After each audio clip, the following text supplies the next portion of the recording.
Podemos nos sentar, amados, meu querido diácono Márcio, amado povo de Deus.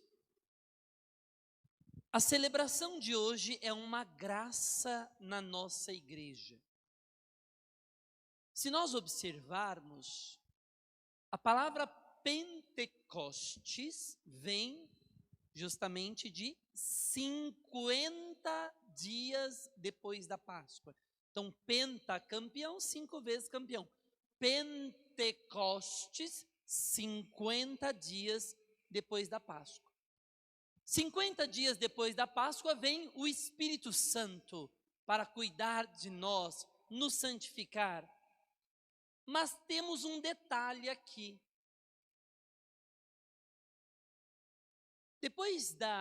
Jesus ficou conosco depois da ressurreição 40 dias.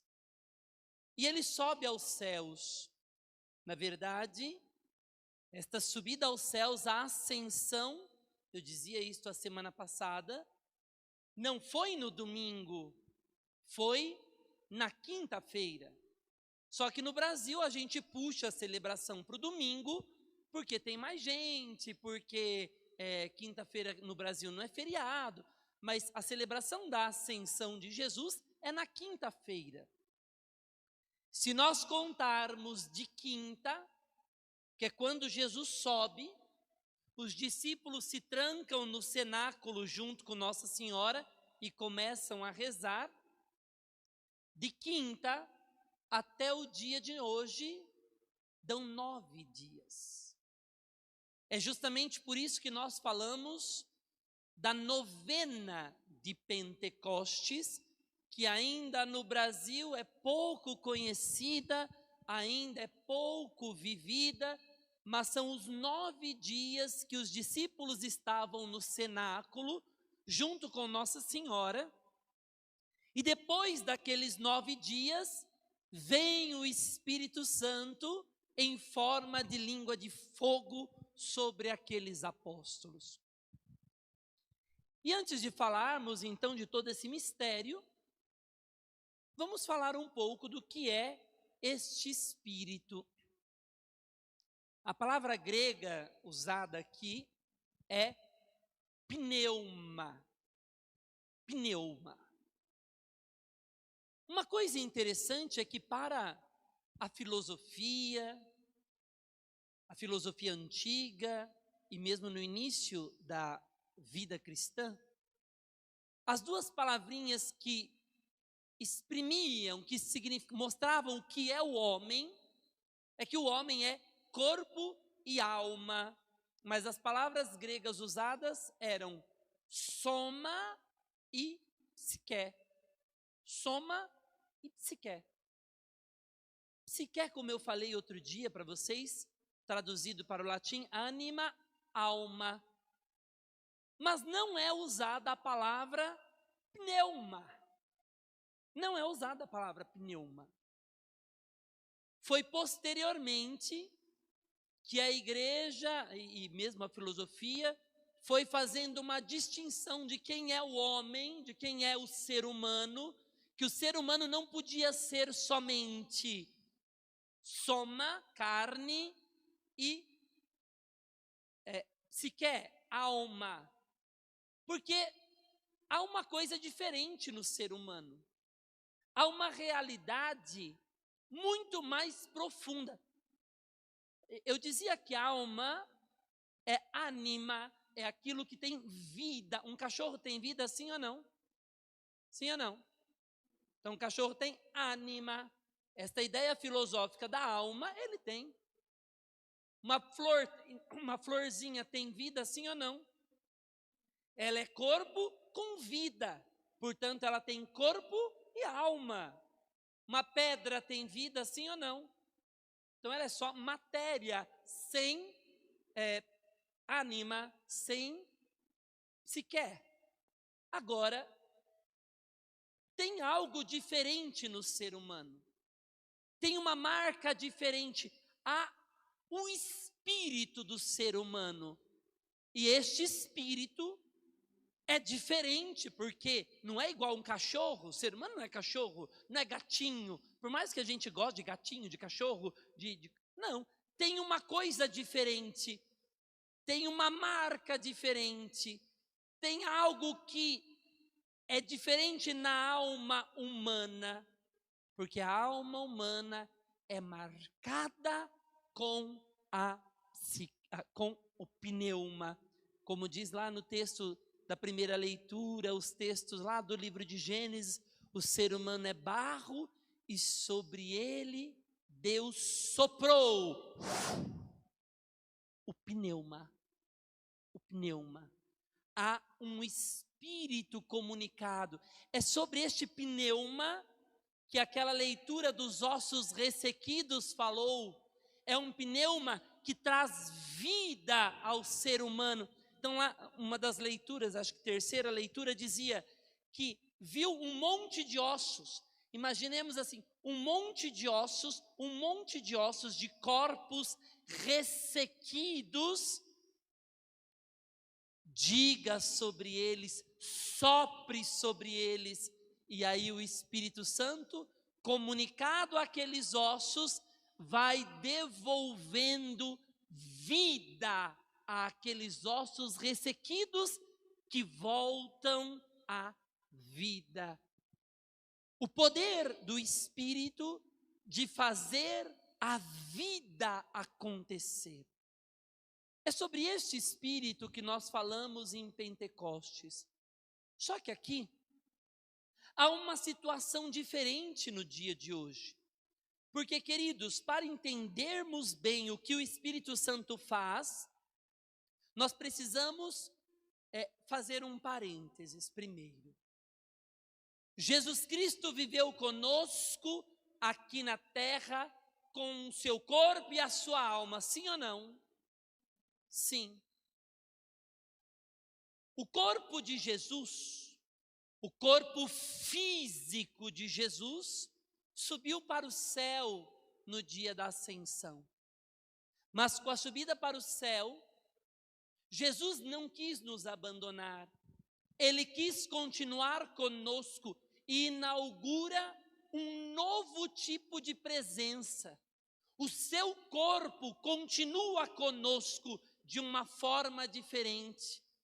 Não é mais um corpo físico, é um corpo místico. O corpo físico de Jesus, ele está no céu. O corpo físico de Jesus está diante do Pai. E o corpo agora atenção, o corpo físico de Jesus está na Eucaristia, por trás do pão. Não é uma imagem, não é um negócio. Como eu dizia na missa domingo, a Eucaristia não é um símbolo.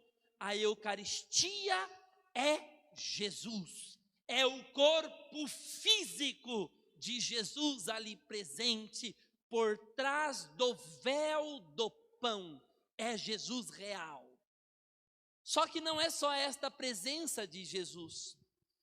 Com a subida de Jesus para o céu, Ele envia o teu Espírito Santo para que o seu corpo continue presente no meio de nós, mas não só o seu corpo físico que está no céu e na Eucaristia, mas o seu corpo místico que age e este Espírito Santo age formando este corpo místico. A igreja é este corpo místico formado pelo Espírito Santo. E aqui nós precisamos aprofundar ainda algumas coisas, alguns detalhes.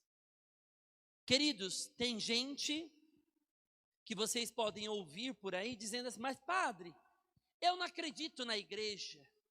Eu me escandalizo com a igreja, porque na igreja tem um monte de pecador, tem coordenador pecador, ministro que faz bobagem, diácono que faz coisa horrorosa, padre porcaria. E a gente olha para as pessoas, eu não acredito, eu me escandalizo com a igreja. Eu me escandalizo com este corpo de Cristo. E aí tem uma coisa bonita. Essas pessoas que se escandalizam com o corpo de Cristo, também se escandalizariam se tivesse junto com Jesus na época dele.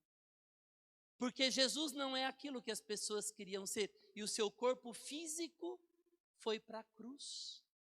Era um escândalo para aquele povo, o corpo de Jesus ir para a cruz. Então esse tipo de gente que fala essas coisas, eu me escandalizo com o corpo místico de Cristo, que é a igreja, também se escandalizaria se se encontrasse com Jesus, porque o corpo físico de Jesus também era fraco e foi para a cruz. E foi para a cruz. Escândalo para os judeus. E é assim que a gente reza na Bíblia. Escândalo para os judeus, loucura para os gentios, um louco que está na cruz. É assim que aquele povo se escandalizava. Imagina o Messias, ele não podia morrer. O Messias tinha que vir e derrubar todo mundo, derrotar todo mundo com a sua força. Como que o Messias tem um corpo tão fraco que morre na cruz? Se escandalizaram. É o mesmo tipo de gente que vem falando, eu me escandalizo quando eu me encontro com um ministro que peca, com um padre que peca. Pelo amor de Deus. Então paremos com essas papagaiadas e passemos a perceber que há algo que está na origem da igreja. O Espírito Santo, ele age na igreja, formando a igreja.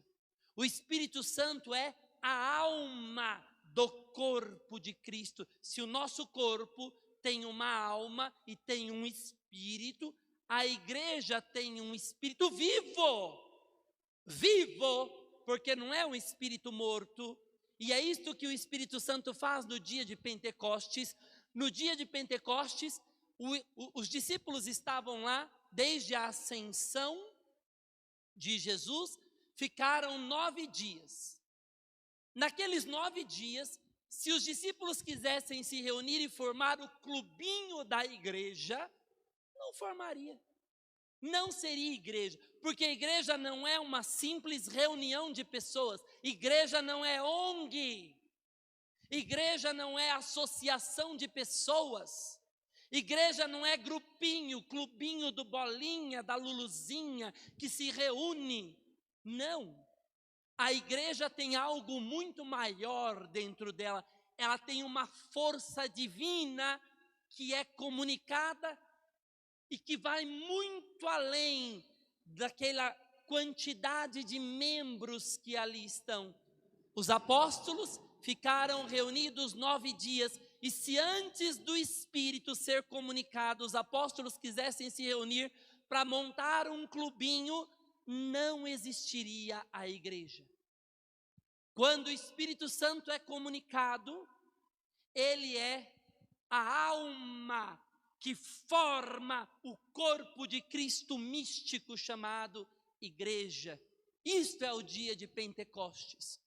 O dia de Pentecostes é a comunicação que Deus faz da alma da igreja, que forma a igreja por dentro e dá vida à igreja por dentro. Porque, queridos, a vida, ela começa por dentro. É uma célula, é um espermatozoide e um óvulo que se unem, e ali de dentro começa uma reação e começa uma multiplicação e um crescimento de dentro para fora. Os organismos vivos crescem de dentro para fora, e a gente é pequenininho, vai crescendo, crescendo.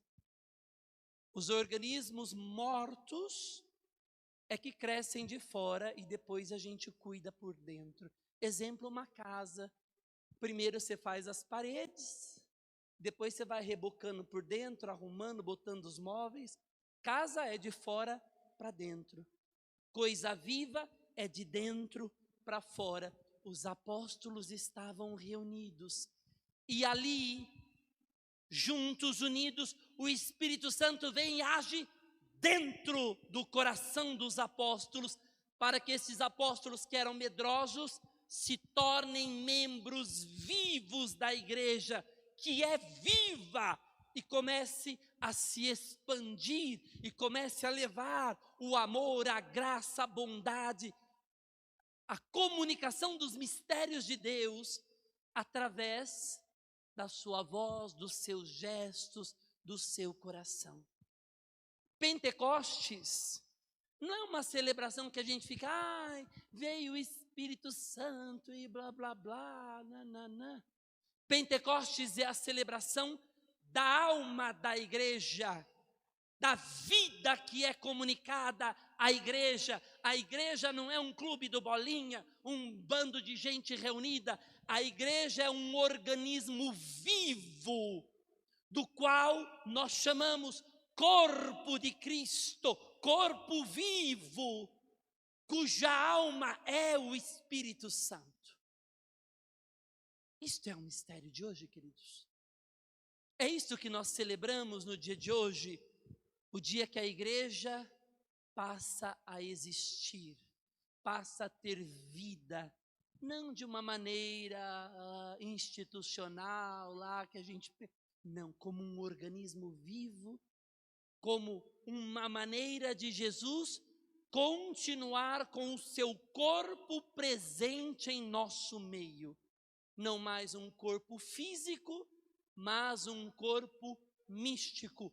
A cabeça está no céu, a cabeça está presente no sacrário, mas nós somos este corpo místico que estamos unidos e vivos pela comunicação do Espírito Santo. E é justamente por isso, por sermos um organismo vivo, que tudo aquilo que está na cabeça é comunicado para o corpo. Uma pessoa morta, morreu, o corpo não comanda mais, a cabeça não comanda mais o corpo, porque morreu, está morto. Se o corpo morre, se os órgãos morrem, o coração parou, morreu. Ainda que o cérebro esteja vivo, o cérebro não manda ali no coração, porque o coração morreu, está morto, não funciona. É preciso algo para fazer o coração funcionar, né? Às vezes o coração tem que transplantar. O que faz este corpo viver e as graças da cabeça chegar no corpo tem um nome: Espírito Santo. Esta é a graça do Espírito. Querido, celebrar a vigília de Pentecostes, celebrar este dia do Espírito, é celebrar esta presença de Deus tão especial. E nós, quando nos tornamos membros da igreja, nós recebemos a graça de estar unido à alma da igreja, a alma chamada Espírito Santo. É por isso, queridos, que o nosso coração, de uma maneira muito forte, de uma maneira muito unida a Cristo, precisa combater os males que querem dizer que a gente pode ser de Cristo sem a igreja. Isso é uma desgraça, viu? Isso é um horror. E nos dias de hoje, nós estamos vendo algumas situações na internet de gente querendo viver uma igreja católica sem o Papa, sem os bispos, querendo romper com a igreja, se dizendo mais católicos do que a igreja. Isso é um perigo. Vocês sabem que na história da igreja, os primeiros males que a igreja sofreu não foram os ataques externos, foram os ataques internos, de gente de dentro da igreja que tentava destruí-la, por um desvirtuamento na fé, querendo dizer justamente, eu posso seguir, esses bispos não sabem nada, este Papa não sabe nada, a gente pode ser aí de Deus, sem a igreja, sem o Papa, sem os bispos. E aí estavam ensinando estas coisas que começavam a tirar o coração das pessoas da igreja. Iam amputando as pessoas do corpo místico da igreja, separando as pessoas do mistério da alma viva da igreja no corpo de Cristo. Não é possível. Não dá. Porque o Espírito Santo, a alma da igreja, ela que faz a igreja. A igreja tem vida pelo Espírito Santo e não por um bando de gente que se reúne clubinho. Se uns aí quiserem se reunir e formar os clubinhos dos que são contra o Papa, é um clubinho. Não é igreja. Não é igreja. Porque sem a comunhão com a alma derramada, o Espírito Santo derramado, não é igreja, é clubinho. Hoje a gente tem um monte de clubinho por aí, mas não igreja. Nós temos um monte de gente que segue a mesma situação do início da história da igreja, achando que é possível ser igreja sem o Papa, sem os bispos, sem a comunhão, com a fé católica. Ai, padre, mas o senhor está sendo radical. O senhor não está querendo diálogo com as outras igrejas. Não, queridos. Não. Sabe por quê? O nosso testemunho de gente de igreja não é matar os outros ou atacar os outros. O nosso testemunho é dar a vida pelos outros. E aqui na nossa paróquia, por exemplo, quantos que não vêm aqui receber alimentos que nem da nossa fé pertence? Nós damos a vida e não matamos em nome de Deus.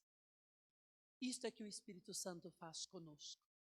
Ele nos ensina a sermos de Deus e darmos a vida, só que na fé verdadeira e sem nos desviarmos daquilo que é a alma do corpo místico de Cristo, a alma que é o Espírito Santo, sem nos desviarmos e sem nos amputarmos da única igreja formada pelo Espírito Santo, que tem um nome, Igreja Católica Apostólica Romana. É a única igreja cuja alma é o Espírito Santo. O resto é clubinho.